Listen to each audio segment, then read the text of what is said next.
Welcome to the 2024 playoff pregame show where we'll go over all the so-called contenders, starting with the AFC and the Baltimore Ravens. He's back! It has arrived. Lamar has finally stayed healthy, and despite other injuries like Mark Andrews and J.K. Dobbins, this Ravens team has consistently been one of, if not the best teams in all of the NFL. Outside of that one time they faced Minshew Mania, this team has fought through adversity and has destroyed other teams that they were actually supposed to lose to. This offense is led by the MVP, Lamar Jackson. And I mean, that's not even the best part about the team. The defense is the real star, led by Roquan Smith, Patrick Queen, Marlon Humphrey when he's healthy, Kyle Hamilton, a resurging Jadeveon Clowney, and much more. This defense really doesn't have an elite pass rusher like a TJ Watt, instead relying on tough football thanks to having one of the best middle linebackers in the aforementioned Roquan Smith, and also Patrick Queen is a very solid number 2 option. But the question still looms large. Can Lamar finally win the playoffs, and can this team finally lift a Lombardi with him at the helm? Buffalo Bills.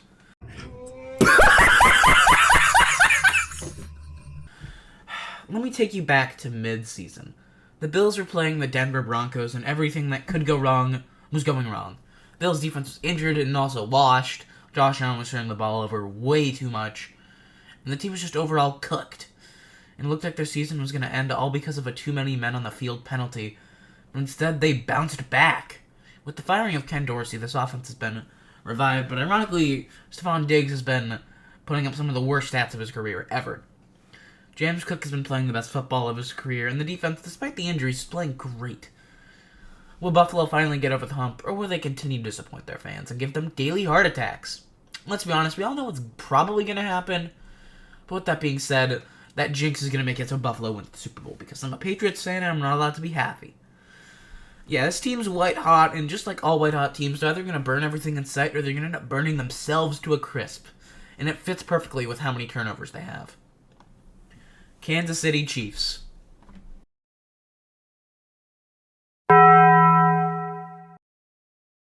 We all expected you guys to be here, but not like this. The Chiefs' offense has looked horrendous all year long, mainly due to Travis Kelce's slow decline. Sorry, not sorry to Swifties.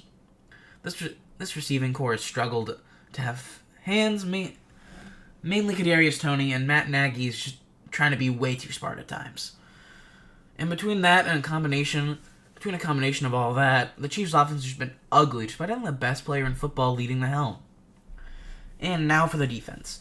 In a cruel twist of fate, they've been one of the best defensive units in the league, led by Chris Jones and L'Jarius Sneed, who is just addicted to defensive penalties. But even with that, he's been downright elite, despite the offense and the whole defense has been downright elite, despite the offense sabotaging them. And despite how incompetent they are on offense, this team reminds me of the 0-1 Patriots, which scares the ever-living shit out of me because we did see what happened with the 0-1 Patriots. They ended up hoisting the Lombardi. God help us all. Houston Texans. What? No, dude! Imagine if someone told you earlier this year the Texans would be in the playoffs, let alone winning the division due to the Jaguars shitting their pants. I expected a step forward, but I mean, Houston in the playoffs? Sure has been having one of the best rookie seasons by QB ever, and is constantly performing in the clutch. Whether it's when he had to carry a team without a kicker to a shootout victory over Tampa Bay, or outdoing a healthy Joe Burrow in a shootout, he's proven that he can go out there and get upsets. Houston's defense has been great against the run, but Jonathan Taylor's absolute gashing of them should just be a little concerning. But D'Amico Ryan's done an amazing job. And he's turned his defense from a joke to an actual real deal unit. Anderson has dealt with a lot of injuries, but when he's been on the field, he's been making magic happen. I mean, 2 sacks and 11 snaps is absolutely insane. The receiving core, although injured due to the loss of Tank Dell, is led by a very underrated receiver in Nico Collins, a very solid tight end in Dalton Schultz. The running game is led by Devin Singletary? What the hell happened to Dameon Pierce? I mean, if it works, I guess. This team has nothing to lose. No matter what, they have to be happy about the season. If I'm being honest, that's what makes them unbelievably dangerous. Cleveland Browns. What? What the fuck? What fucking timeline is this? I mean, Joe Flacco on the Cleveland Browns, leading one of the team's hottest teams into the playoffs. Instead of being on their 4th QB this season, they've been doing an amazing job. And I mean, on top of that, they've also had Nick Chubb get injured. Kevin Stefanski is just doing a great job rallying this team. I mean, Joseph Vincent Flacco is playing the best football of his career despite being 38 and also being on the couch for about half the season. And I have to give him credit for how good he's been this year. But I mean, all the credit in the world also has to go to this record-breaking defense led by a defensive coordinator with a brain, Myles Garrett, and many more. Like, I mean, we knew this defense would take a step forward now that Joe Woods got executed, but holy hell, I did not see this kind of dominance on that side coming. This team is clicking at the right time, and they could be dangerous, especially if we get another vintage Flacco playoff run, which honestly would be absolutely hilarious. Miami Dolphins.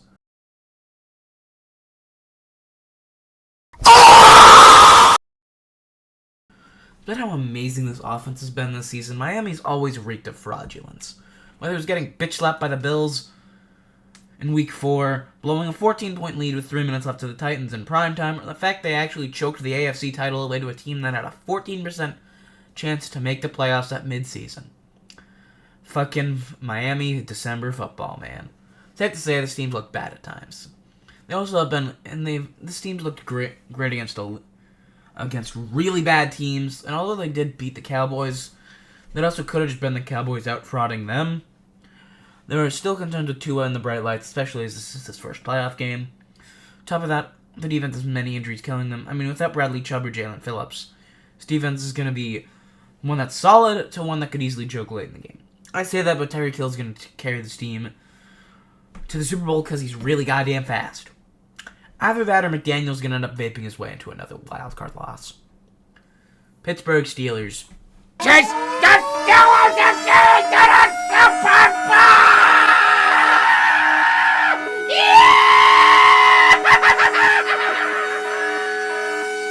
And the award for the least intimidating playoff team of all time goes to the Pittsburgh Steelers.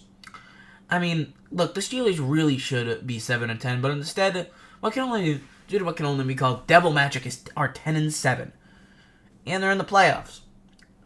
Like, TJ Watt is hurt, and this team isn't doing shit in the playoffs. Whether it's Mason or Pickett, I really don't care. This team's gonna probably lose by about 40. Well, now that I say that, this team's gonna pull another rabbit's foot out of their ass. They're gonna end up going on a deep playoff run. There's one thing that, as an NFL fan, I can't deny: the Steelers' bullshit will never end. No matter what we do, no matter what logic, the Steelers are probably gonna end up going to the Super Bowl. We can look at all the stats, we can look at everything. We can explain that they have no business being here, and that all makes perfect sense and is very reasonable. But have you considered, the Steelers are going to the Super Bowl. The NFC, San Francisco 49ers. Alright, Kyle, this is your time to prove that you can make it past the NFC Championship. Honestly, with this roster, it's not going to be that difficult. The offense is led by a QB that has been putting MVP caliber numbers up in Big Cock Brock, who many call a system QB, but it doesn't matter. He has many weapons, including another MVP candidate in Christian McCaffrey, Deebo Samuel, and Brandon Ayuk, and of course, George Kittle. I mean, this has made them have one of the best offenses in the league, which has looked downright unstoppable at points. The defense did look suspect at times, as Nick Bosa has been having a down year, at least for his standards. But a midseason trade for Chase Young has completely made this defense back to their number one defense in the league form, even if they're not at that in terms of numbers. And if this team's able to stay healthy, they have been the Super Bowl favorite. But this team really goes as far as Purdy takes them. To be a system QB or not to be a system QB? That is the question indeed. Dallas Cowboys. There sure is a Dallas Cowboys team. Look, this team's been bailed out by the refs and have escaped their own incompetence a lot this year, but I do have to give my respect to Dak. There sure as hell ain't an MVP candidate. He's proven that he's a very good quarterback, or just a very good CDU lamb merchant, but I'll shut up. He has shut up a lot of haters. And despite this, I don't think anyone on Dallas, Texas thinks this team's going to make it past the second round. That being said, I think it is very possible that CeeDee Lamb ends up carrying this team to an NFC Championship. Let's be honest, no one on earth wants to see that happen. Seeing the Cowboys fail is one of the funniest things ever. Detroit Lions. Here's a fake punt, and now a throw downfield. They convert. For the first time in the lifetime of probably everyone watching this video, the Lions are good. Look, I'm not going to talk about how this team got robbed out of being the second seed, being able to potentially host Dallas in a potential rematch of that wild game. But if I'm being honest, that rage that the Lions feels has been felt for the past 3 decades is very powerful. Dan Campbell will go for it on 4th down and end up killing them as much as it has. This team will bite your kneecaps off and laugh as they do it. Jared Goff has played some of the best football of his career. Sam Laporta, although now injured because playing in Week 18, is having one of the best, if not the best, rookie tight end seasons of all time, although some god leaves the receiving core. But, like I said, the injury to Sam Laporta is going to be very important. But he might be able to come back, he might not, we'll see. The running back core is a two-headed monster in Jahmyr Gibbs, who a lot of people call to reach, but has been playing some great football, and David Montgomery. They have one of the best O-lines in football to block for them as well. Defense is now injured to all hell and really just being carried by Aiden Hutchinson, with some occasional help from the ball hawk safety duo of Kirby Joseph and rookie Brian Branch. That's especially me helpful now that Chauncey Gardner-Johnson's back. Overall, this team is possibly the hungriest team since the 2021 Browns. Honestly, might be even hungrier. Despite the doubt, they're here and they're going to try and bring Detroit their first playoff win since 1991. Jesus Christ, I knew you guys were poverty and all, but 1991? What the fuck? Me and the rest of the NFL are rooting for you guys, and we hope you guys can go out there and perform. Tampa Bay Buccaneers.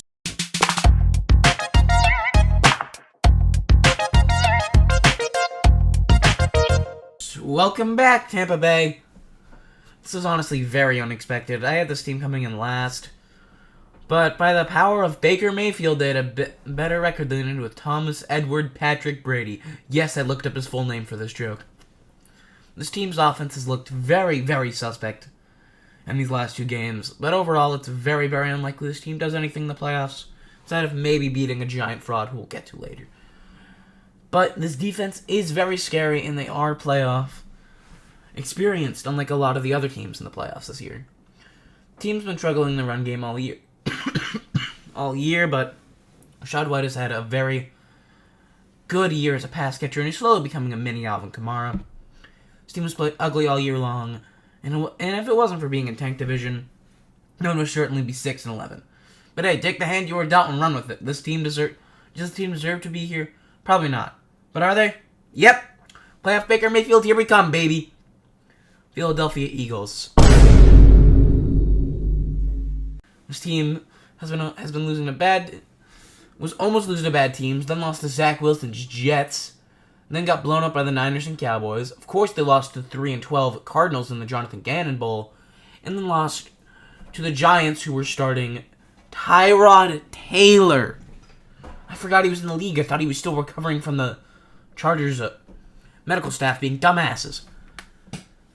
And I mean, this season's really important because Cat Bell's coming, and honestly, I don't think this team could do shit. Like I mentioned, this team will most likely be the new 11-0 Steelers.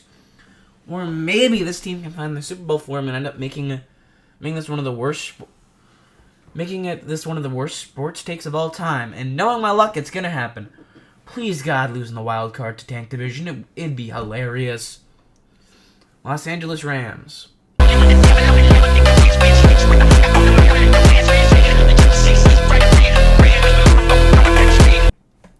The Rams made it? You know, the NFC was incredibly top-heavy and all, but what the hell happened? To answer my question, Puka Nacua happened, and also Kyren Williams. Spoiler alert, they're both really damn good at football.